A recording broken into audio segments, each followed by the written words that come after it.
Hello everyone. So guys देखिए, अभी Indigo के आफ्टरमाथ में जो भी बुरा हुआ सारे देशवासियों के लिए, I feel bad, but I think now even the government will come into action. अब मैं जस्ट उम्मीद कर रहा हूँ आपके रिफंड जल्दी आ जाए। बट इससे हमें एक और चीज़ आप लोग को देखने मिलेगी एज अ केस स्टडी, कि जो स्टॉक्स वर्सेस म्यूचुअल फंड्स का टॉपिक है, जिसमें मैं हमेशा आपको फंड्स के साथ खड़ा हुआ नजर आऊंगा, वो इसी वजह से। देखिए, हम लोग है ना मेंबर्स सेक्शन में हमेशा केस स्टडीज डिस्कस करते हैं स्टॉक्स की। So there was one stock, Indian Hotels. Now we have been tracking it. ये कोई बाय सेल रिकमेंडेशन नहीं है, खाली केस स्टडी एग्जांपल आपको बता रहा हूँ। इंडिगो और एयरलाइन स्टॉक्स में तो मैं जाता नहीं हूँ, but I am giving you a context.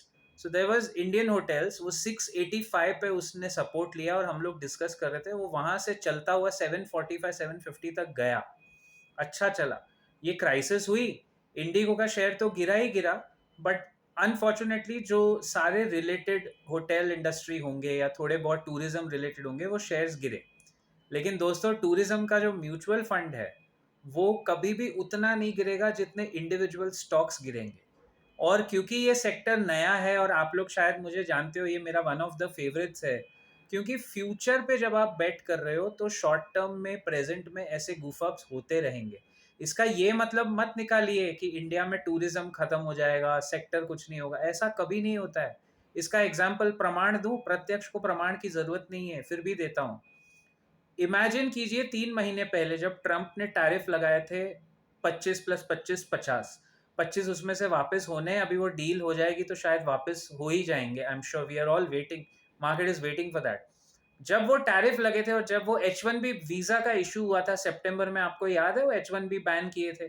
सारे लोग जितने आसपास थे सब कह रहे थे आईटी स्टॉक डूब जाएंगे। आईटी गया 2 साल तक नहीं। क्या हुआ? आज आईटी ही आपका मार्गदर्शक बना बैठा है निफ्टी को उठाने में। सारा आईटी इंडेक्स जो है वो काम कर रहा है। सो गाइज, ये सब चीज, पब्लिक मेमोरी जितनी शॉर्ट होती है ना, मार्केट भी doesn't wait for anybody. Water, liquidity, money flow किसी के लिए रुकता नहीं है।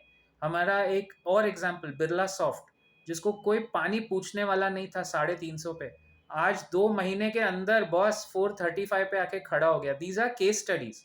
सो mutual funds are better because of this reason, कि कल को कहीं भी क्राइसिस हो, त्राही त्राही मच रही है, प्रॉब्लम हो रहा है, वो फंड मैनेजर एकदम नॉन इमोशनल बायस लगा के अपना फंड चेंज कर लेगा।